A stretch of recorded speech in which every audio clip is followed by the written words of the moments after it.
evening, Stevens Point. I'm Madison Van Allen. And I'm Florence Anderson. This week in SPTV, UWSP is the host of a small city conference. The NFL announced the halftime show lineup, and LGBTQ worker rights are being discussed in the Supreme Court. All of this and more when we return.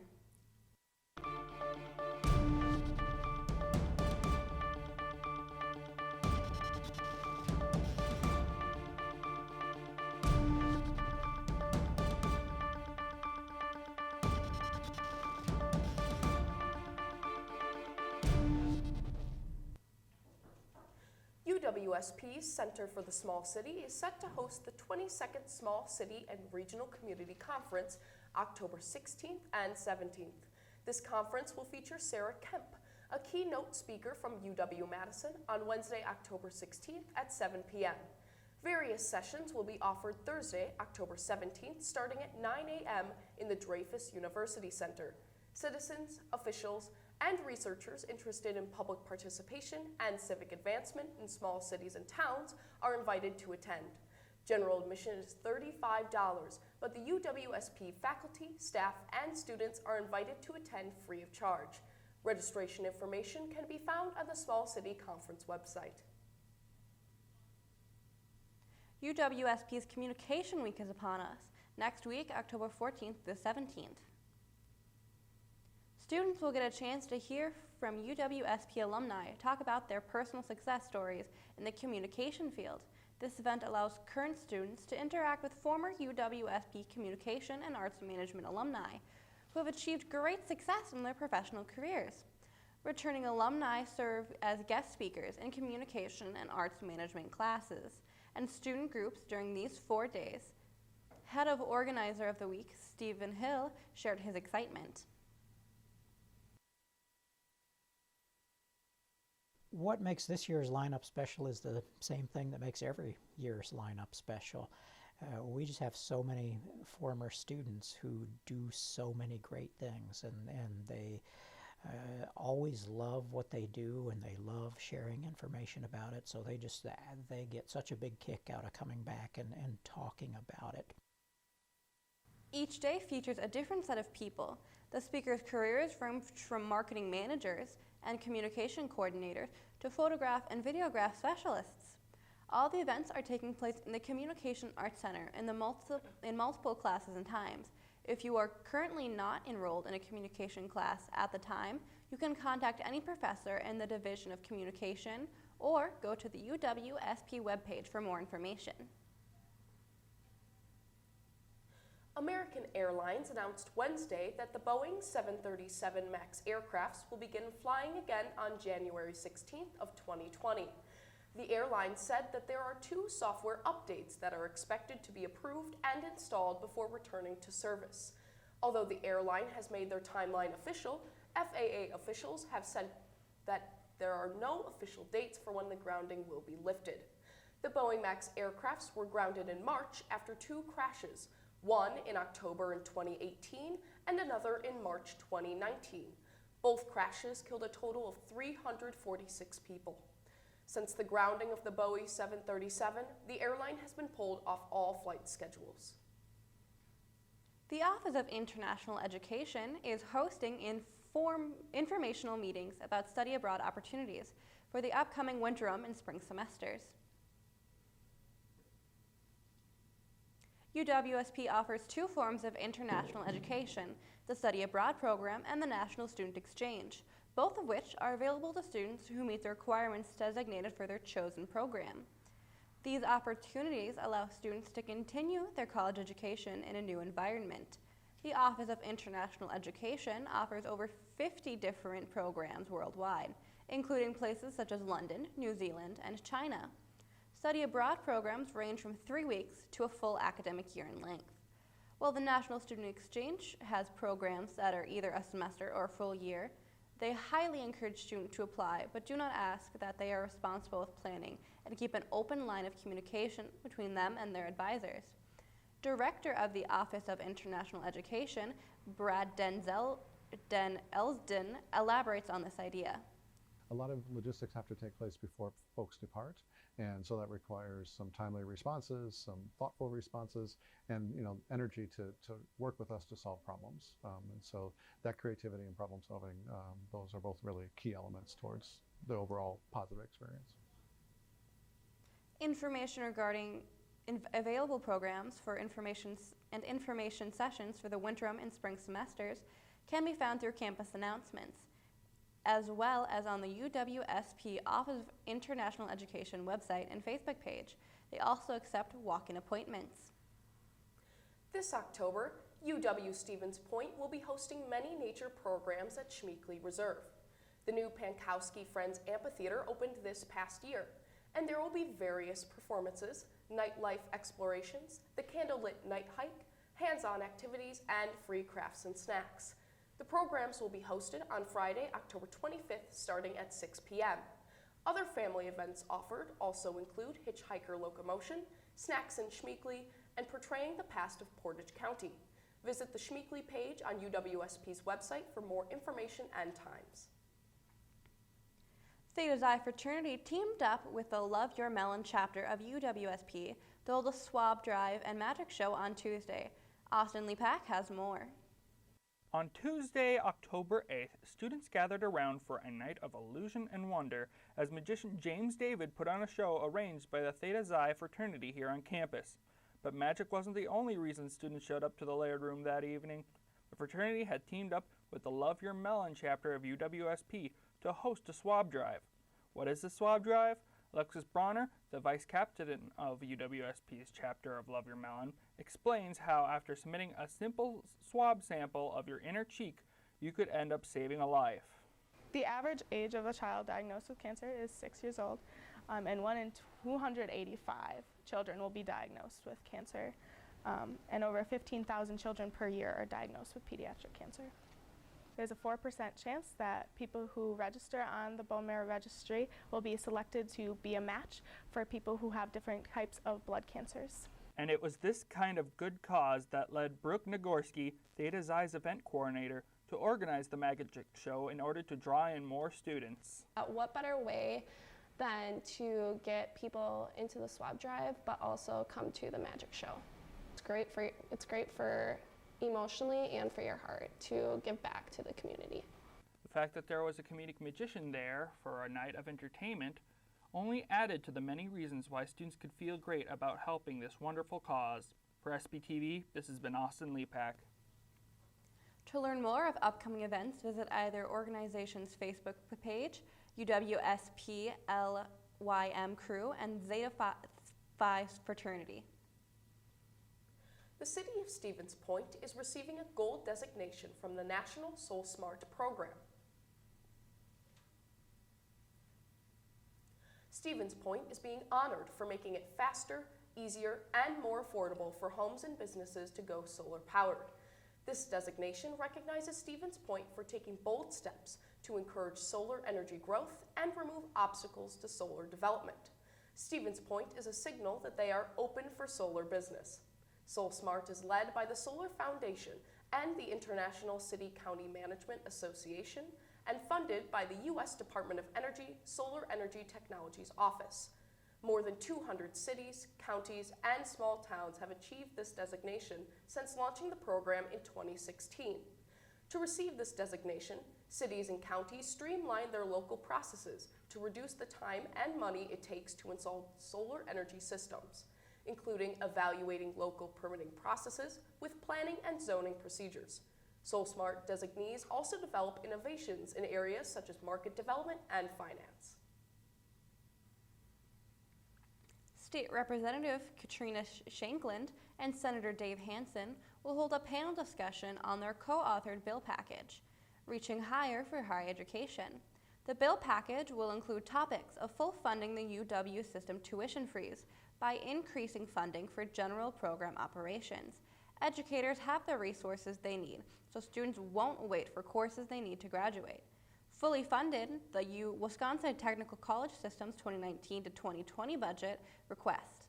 Create a 19-member Blue Ribbon Commission for the UW system to set long-term goals, priorities for higher education, accessibility and affordability of education, and establishing a state program to provide debt-free college education. Also, increasing funding for Wisconsin grants, the panel is open to the public and will be held on Monday, October 14th at 3 p.m. in the DUC Theater. UWSP is gearing up to celebrate the 125th year milestones in education, alumni success, and community outreach. A reception will be held next week, Thursday, October 17th, which will feature an exhibit of UWSP memorabilia. There will also be various activities happening throughout the week, which will all lead up to the homecoming football game on Saturday, October 19th. The 125th Pointers Gala will also be held on Saturday at 5 p.m., where the university will honor 3 distinguished alumni.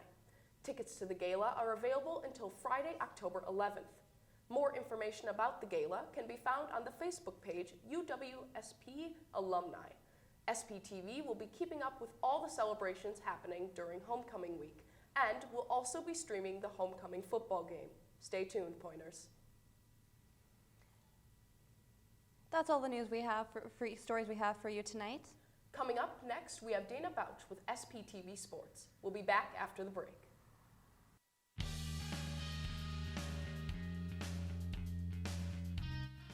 Warzala, the 7th largest book printer in North America, is hiring students for the semester.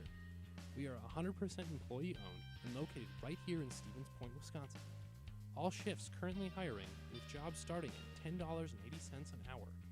Hours are flexible. For more information, contact the Warzala HR department.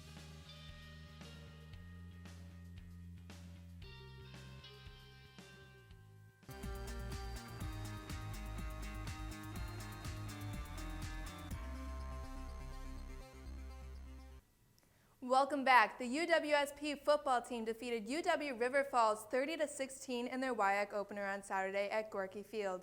The Falcons struck first with a touchdown early in the first quarter, but the Pointers answered with a touchdown of their own by quarterback Matt Urmanski toward the end of the quarter.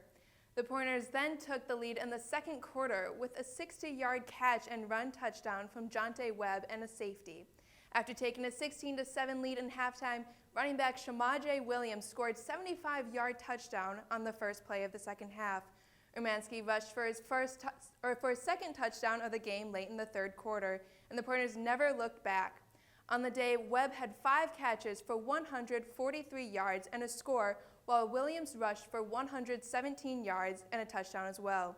The defense also played a big part in the win, intercepting the Falcons 4 times. The Pointers are now 2-2 on the season and will head on to the road Saturday to play UW Oshkosh.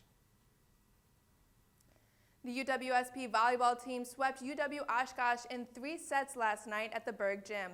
The Pointers had no problem winning the first 2 sets over the Titans, but they would have to survive a late Titan comeback in the third set as they won by 2 and closed out the sweep. Senior April Gale recorded another double-double on the season with 12 kills and 13 digs for the Pointers. Ellie Adams also contributed to the win, leading all players by 31 assists. The Pointers are currently 17-5 overall and 3-1 in conference play. The team will play several non-conference games at the Dig Panichi Classic in Whitewater this weekend. The UWSP soccer team shut out UW Eau Claire 1-0 yesterday at home against UW Eau Claire. The Pointers played a close game against the Blue Golds, but controlled a majority of the first half as they outshot UW Eau Claire 12-4. The lone goal of the game came from junior Caitlin Hess off a penalty shot at the 30-minute mark. Junior goalkeeper Lexi Pulowski earned the shutout win as she made both her saves in the second half. The Pointers improved to 8-2-2 overall and remain undefeated in conference play. They'll be on the road Saturday as they travel to play UW River Falls. The UWSP cross-country teams are outrunning their opponents this season, leaving them in the dust. The program is currently ranked 5th in the NCAA Division III cross-country regional rankings. SPTV's Rachel Ellis caught up with the team to see how they stayed motivated and keep their spirits high. Over the river and through Iverson Park runs the UWSP cross-country teams. Both men and women's teams have placed within the top 5 for every meet they have attended this season. The key to their success is teamwork. In cross country, there's no defense. It doesn't matter what we do, it's not going to impact how other teams do what they do. And so we don't need to put a lot of pressure on ourselves. We don't need to change what our plans are, our strategies are for the big meets. We just need to go out and execute them to the best of our abilities. We've learned to really focus on the team aspect and the team goals and working together, not as 7 individuals, but as 7 people as one. And I think that's what we learned from the guys' side that will help us tremendously at the end of this season. This season has been an easier one for the team, as so far there have been 0 injuries, and the program is upperclassmen heavy. The experience from these upperclassmen is important and contributes to the successful season. These people have that fire in the belly and they want to be successful. If they want to place well at the big meets, we don't necessarily need to do a lot of motivation beyond just telling them of, hey, keep doing what you're doing, because if you do, you might be able to accomplish this, and that's all they need to hear of, man, I can do that. That's exactly what I was hoping to do. Seniors Georgia Harrison and Matt Stelmasic have run for the team all 4 years and appreciate the community the students have built. Their last season is bittersweet, but the pair are excited to run with their teammates and finish the season strong. The fact that I've been doing this sport since I was in a freshman in high school, this will be like my 8th year, it's kind of become such a big part of me. I'm just so excited to experience it for the last time, and I'm excited for what our team can do. Our team's looking really good this year, so at practice we'll talk to each other about things. So if someone's struggling with something, maybe we can connect each other with tutors or someone else who's good in a class, kind of hook them up with someone on the team who can help them out. So it's kind of like a little community. This has been Rachel Ellis reporting for SPTV Sports. The Pointers' next meet is the Gene Davis Invitational on Saturday, October 12th in Appleton. The 8th-ranked Wisconsin Badgers dominated Kent State University 48-0 on Saturday at Camp Randall Stadium. The Badgers recorded their 3rd shutout on the season, the first time the program has done so since 1937. The Badgers had a huge day on offense with 520 total yards. Running back Jonathan Taylor continued his spectacular season, rushing for 4 touchdowns and catching another as he matched the Badgers' single-game record of 5 touchdowns. Quarterback John Cohn threw for 124 yards and 2 touchdowns on the day as well. The Badgers improved to 5-0 and are 8th in the AP polls for the 3rd week in a row. They'll play Michigan State in their homecoming game on Camp Randall on Saturday. The Green Bay Packers defeated the Dallas Cowboys 34-24 on Sunday at AT&T Stadium in Dallas. The Packers had a great first half, intercepting Dak Prescott twice, scoring 17 points and keeping Dallas off the board as they went into halftime, up 17-0. The Packers added on to the lead in the second half and at one point held a 31-3 lead. But it quickly diminished as the Cowboys scored 3 touchdowns to make it a 10-point game. A late missed field goal with under 2 minutes left by the Cowboys sealed their fate and gave Packers the win. Running back Aaron Jones had a terrific performance, rushing for 107 yards and 4 touchdowns. The Packers are now 4-1 and remain in the first place in the NFC North. They'll host the Detroit Lions at home next week on Monday Night Football. That's all the sports stories we have for you today. Up next is Theo Meyer with entertainment. I'm Dana Bouch with SPTV Sports.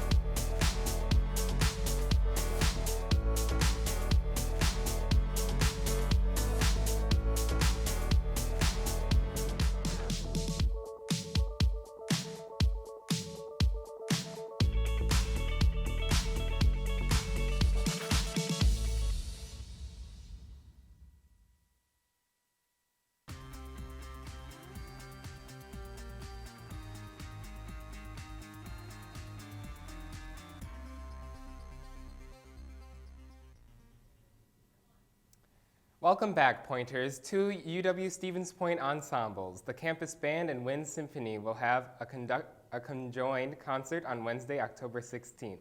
The Campus Band will feature student apprentice conductor Brian Sir for Appalachian Air by Nathan Daughtry, in addition to 4 other songs to perform. The band is directed by Patrick Lawrence, Association Professor of Low Bass and Music Education. The Wind Symphony will perform the university's consortium premiere of Andrew and David Perkins until the night collapses. a new work written in response to the shootings at Major Stoneman Douglas High School in 2018. They also have 3 other songs in up their sleeve. The band is directed by Michael Butler, assistant professor and director of bands. The concert will be held at 7:30 in Michelson Hall in the Noel Fine Arts Center. Tickets are available at the DUC Information and Tickets booth. The UWSP Department of Music will be holding their annual Experience Music fundraiser with this year's theme celebrating the music of the 1920s. This event is the music department's biggest fundraiser that will conclude a reception with hors d'oeuvres and a cash bar, followed by a concert in Michelson Hall, 7:30, and then an after party featuring desserts and cash bar. It will feature amazing music styles such as beginners jazz, classical, and early Broadway too. Almost all the proceeds from the event go directly to scholarships for their music program and chair of the music department. Brent Turney says that it gives students a very important message in their lives. If you are interested it's very important for us to, especially for the students, we're not able to offer enormous. Shoot.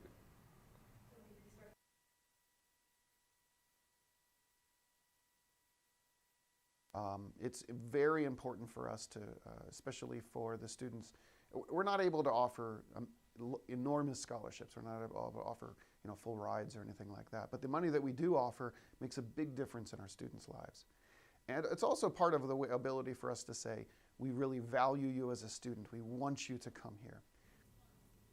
If you are interested in attending this event, it will take place on Friday, October 18th in the Michelson Hall inside the Noel Fine Arts Center. Tickets are $50 to purchase them and find more information. Contact the DUC Ticket Information Desk.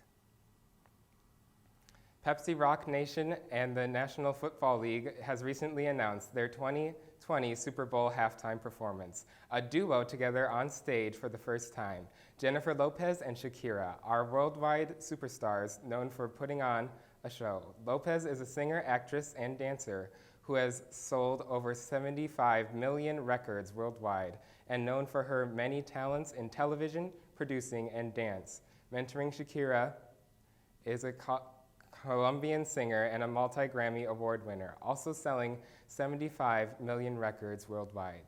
She has won many awards around the world and the only artist from South America to have a #1 song in the US, had a 420 selling hits of the last decade, and is one of the top 5 YouTube artists of all time. Both women will bring all they got to the performance and make it bigger and better than before, and excited to perform their own music and represent their cultures in one of the biggest spotlights of all time in the Super Bowl. UWSP's Battle of the Band event will be hosted by Centertainment this week on October 11th. Jake Zahn takes a closer look. On Friday, October 11th, the annual Battle of the Bands will be held at the Encore. During the event, 5 bands will compete to see who is the best. I'm Michael Zwocki. I'm an event producer for Centertainment Productions, and Battle of the Bands is mainly bringing bands around the area, local bands that come and compete to win a contract for the next semester, and they are judged on specific categories like musicality, songwriting, style, crowd reaction, and songwriting. Each band will have 15 minutes to play their songs. They can either play original songs, covers, any song that they like to play that can best show their skills. And each band will just have like 15 minutes to play, and then the judges will score them accordingly. Michael also expresses how the Battle of the Bands has been an inspiration for future musicians. Inspires them because it gives them, some local bands, the opportunity to compete against other bands in the area, and also give them the chance to headline a concert on campus, and some of them might not have that opportunity before, so mainly gets their name out there. This isn't the only event Centertainment has in store. Michael goes into what will be coming within the following week. The following week we have Cupcake Wars. It's celebrating the 125th homecoming for Stevens Point. You can sign up as a team on Spin. The link, you have to go to Facebook and click on that link that follows you to that page where you can fill out that form.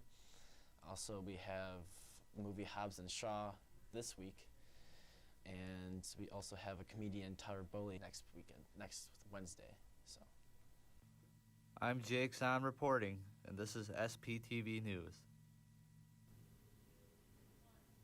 For more information, be sure to look at the post on Centertainment Spin page. That's all the entertainment stories we have for you this week. Coming up next is Ian Welsh with Pointer Politics. I'm Theo Meyer with SPTV Entertainment.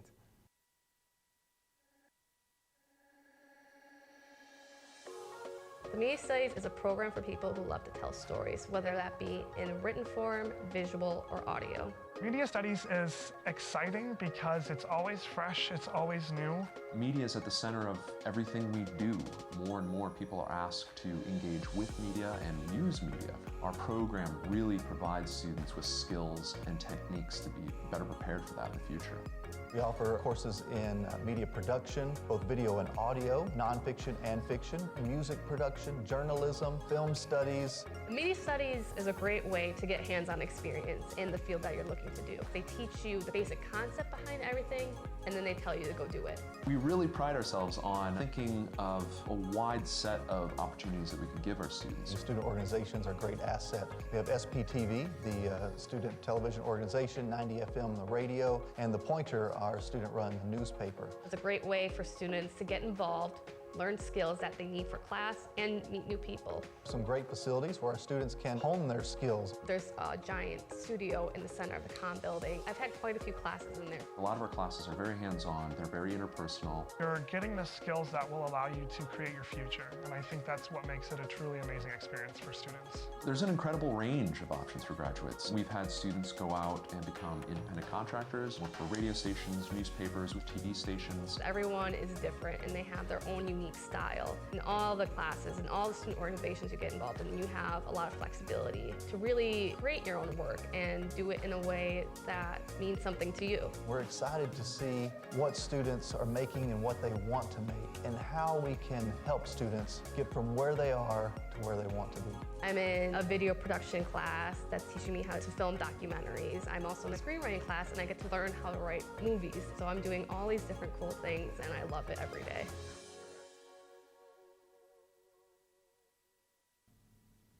Welcome back, Pointers. Taking a look at some state news, on Monday, Governor Tony Evers issued pardons to 4 convicted felons. This was the first time a Wisconsin governor granted pardons since 2010. Evers formally pardoned Eric Pieser, Kevin Sorensen, Mwangi Vassar, and Stephen Nichols. Piezer's felony conviction was from a bar fight. Sorensen was convicted of selling ecstasy drugs at a party. Vassar was convicted of selling cocaine, and Nichols was convicted of burglary. Evers has promised to reform the Pardons Board after taking over from Scott Walker, who had disbanded the board and didn't issue a pardon during his time as governor. Evers believes that all 4 have paid their debt to society, contributed to their communities, and deserve a second chance. The presidential race is well underway. A new poll conducted by Fox News showed Wisconsin voters are showing their frustration with what is happening in the U.S. Currently, 44% of Wisconsin residents approve of President Trump's actions, while 54% disapprove. The poll showed that Joe Biden rose above Trump by 9 points and had the only lead outside of the margin of error. Bernie Sanders is up 5 points over Trump, and Elizabeth Warren is up 4 points. The poll analysis showed that voters are more interested in picking a candidate who will build off former President Obama's legacy instead of a candidate who will take their own approach to presidency.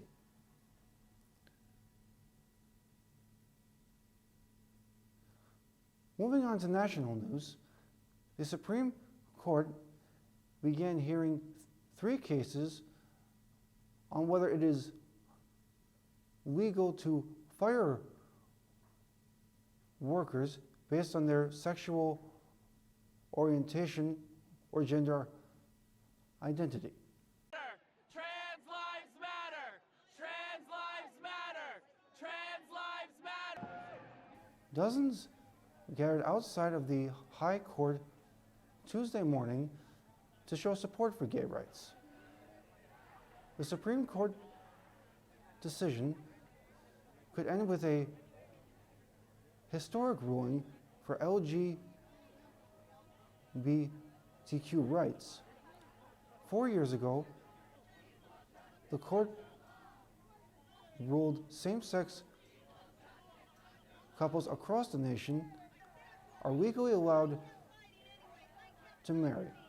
However, it is still legal to fire someone for being gay in many states. The justices will consider arguments that federal civil rights laws banning workplace discrimination based on sex also includes gender identity. And that's all the politics stories we have for you this week. Now back to Florence and Madison. I'm Ian Welsh with SPTV Politics. Thanks, Ian Welsh. That's all we have for you tonight this week in SPTV News. Until next time, Stevens Point, have a great night.